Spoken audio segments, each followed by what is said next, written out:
दुनिया की सबसे सिक्योर जेल, समंदर के बीच बना एक ऐसा किला जहां से भागने का मतलब था सीधी मौत।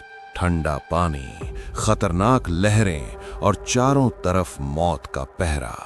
यहां कैदियों को भेजा नहीं जाता था, यहां दफन किया जाता था। लेकिन एक आदमी था जिसने इस जेल को ही मजाक बना दिया, जिसके लिए दीवारें भी कमजोर थीं और ताले भी सिर्फ एक चुनौती। उस आदमी का नाम था फ्रैंक मॉरिस।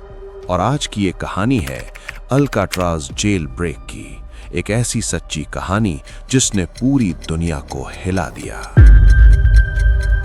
कहानी शुरू होती है फ्रैंक मॉरिस से, एक बेहद शातिर और तेज दिमाग वाला चोर। ऐसा आदमी जो किसी भी ताले को देखकर डरता नहीं था, बल्कि मुस्कुराता था। उसे बैंक चोरी के मामले में पकड़ लिया जाता है और सजा मिलती है उम्र कैद। लेकिन आम जेल नहीं, उसे भेजा जाता है दुनिया की सबसे सिक्योर जेल, अल्काट्राज। वो जेल जहां से आज तक कोई जिंदा बाहर नहीं निकला था। ये जेल समंदर के बीच एक छोटे से टापू पर बनी थी। चारों तरफ ठंडा खतरनाक समुद्र, लहरें इतनी तेज कि अच्छे तैराक भी कुछ ही मिनटों में दम तोड़ दें। यहां से भागने की कोशिश भी कभी किसी ने जिंदा पूरी नहीं की थी। जेल में कदम रखते ही मॉरिस की पूरी तलाशी ली जाती है। उसकी आंखों में झांककर गार्ड मुस्कुराकर कहता है, वेलकम टू अल्काट्राज। लेकिन मॉरिस जानता था यह मुस्कान नहीं, एक चेतावनी है।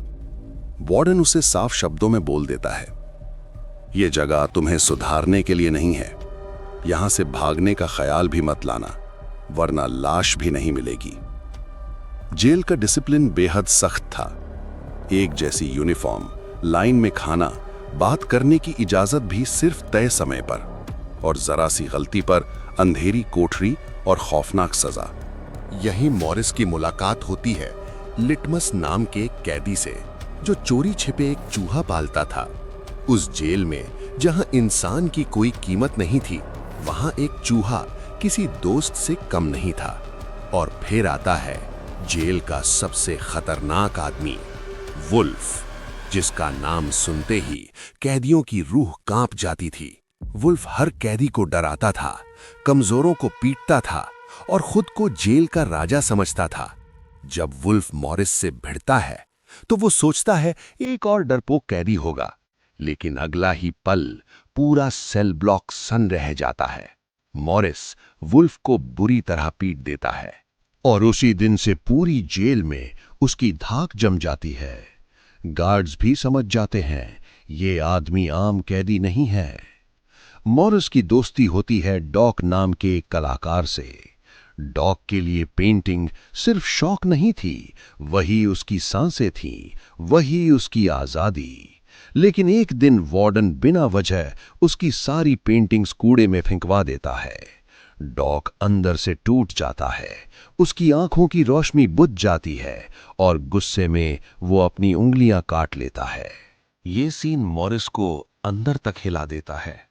उसे एहसास हो जाता है कि ये जेल सिर्फ शरीर को नहीं, आत्मा को भी मार देती है। यहीं से वो तय कर लेता है, अब बहुत हो चुका, मुझे यहां से निकलना ही होगा।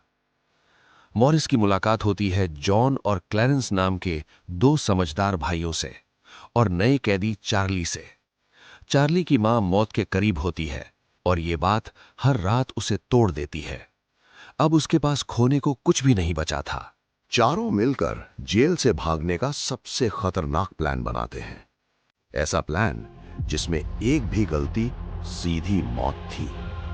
अब ए प्लान कामयाब होगा या फिर इन चारों की कब्र यहीं खोदी जाएगी। कहानी यहीं खत्म नहीं होती। अगले पार्ट के लिए सब्सक्राइब बटन पे जल्दी से क्लिक करो।